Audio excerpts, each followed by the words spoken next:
Alright folks, how we doing? We're in the F4 at Jerez, and it is pretty damn good fun. So watch out for the bandits and have a good race. So let's crack on with the guide.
Right, fast lap done and dusted, and let me show you the rules tab. Always have a gander at this because it tells you where the off tracks and or slowdowns are. This track is okay for slowdowns, but can have a quite few awkward off tracks, particularly at the end of this turn one. If you run too far wide, that off track qualifying's ruined, so bear that in mind. But always have a look at these, and you can also see solar panels, which if you know the channel, I'm quite a fan of solar panels. If you know, you know. Info tab for you. We are using the identical fixed setup, which I normally use in the open session, so they're not too different. Track temperature of 80 Fahrenheit and a moderate use of 44% is what I always use for all of my track guides. Otherwise, the lap I'm going to show you is my fastest lap. So a 1:42.505 is my fast lap, and I did that on the second lap coming out of qualifying, coming out for a new car even. So it's a good qualifying benchmark. And you can see that I've had a few spins, but I'm low 42s, mid to high 42s and low 43s. So that's where I think I'm getting. This corner is particularly tricky as well, because if you run wide there, you get an off track, and it really slows your momentum down the sort of back straight, as it were, into a hairpin. There is plenty of opportunities for dive bombs in this one, so be cautious when you're out there, because we all know what F4 is like. It's dive bomb central. So bear that in mind. It is a very, very fun car on a very, very fun circuit. I suspect the racing could be slightly selective.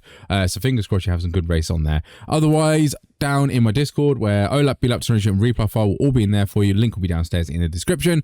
And otherwise, I'm using Garage61, which is an online telemetry tool. Very, very useful if you want to see my telemetry and compare it with your own. It's free, but there is links down there to become part of the team, and you can see my telemetry a little bit easier.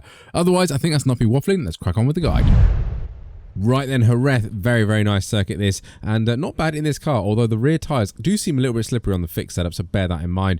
But the advertisement here on the left-hand side, just as the right-in starts, you want to brake in a nice heavy straight line, use a little bit of the curb, gentle turn in, try and get all the way off the brakes, because you're kind of going up a hill, and it kind of goes over a little bit of a crest, so you want to be careful and get a late apex if you can. Use all the curb here on the left-hand side, and then keep it on the left-hand side for the braking zone, which is just before this bridge or the shadow there. Brake in a straight line downhill. You want to slow down more than you think here, possibly second gear if you want, third gear, either or, doesn't matter. Nice late apex, because you can run wide here and get a very, very annoying off track there. Can ruin your qualifying lap quite early on. Straight off the curb run there, absolutely fine, and then just breeze easily through this flat out corner here. Just try and minimize the steering angle, bring the car back over to the left hand side now, and we're looking for a far braking point, which is the Marshall post just about there. Just before we get to it, you want a dab of brakes. Now this corner is very, very tricky. You want to get a late apex right about now, because the reason you want that, you want to get on full throttle and it kind of straightens out and then apex again. If you get a later apex than that, brilliant, because you'll get a full throttle run down here. But again, if you run too far wide on that curb there, it will be an off track as well, so bear that in mind.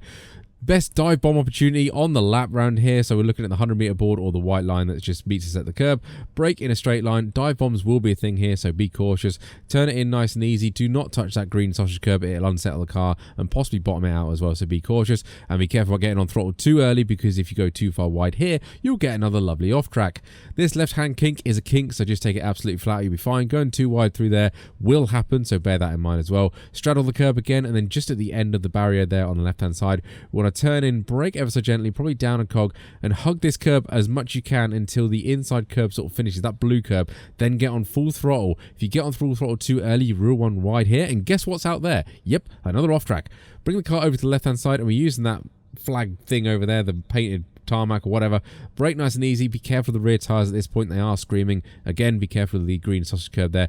Go wide a little bit here, but again, not too much, because another off track. Change early into 4 for this one, and you can take this corner nearly kind of flat out, but take it as fast as you dare. Again, don't run too far wide, because our old friend 1X is living out there as well.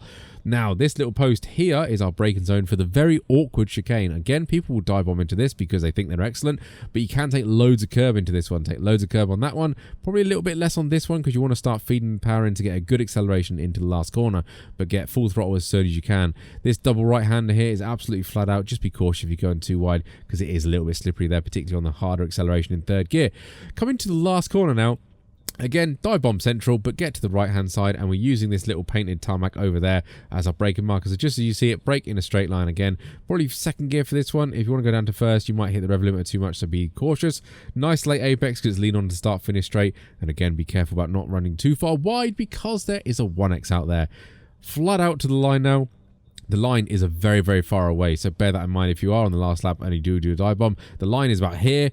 Very long away, so that is a 1:42.505. That was my fastest lap, and I'm kind of confident I should get it again. Just when you're in a practice session, I'm trying to find extra little bits of lap time, and I didn't manage to do it, but that is what I'll be aiming for in the race.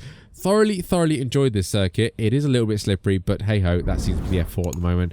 But yeah, hope you enjoy this track guide. If you did, like and subscribe. I love YouTube stuff, and I'll catch you on the next one.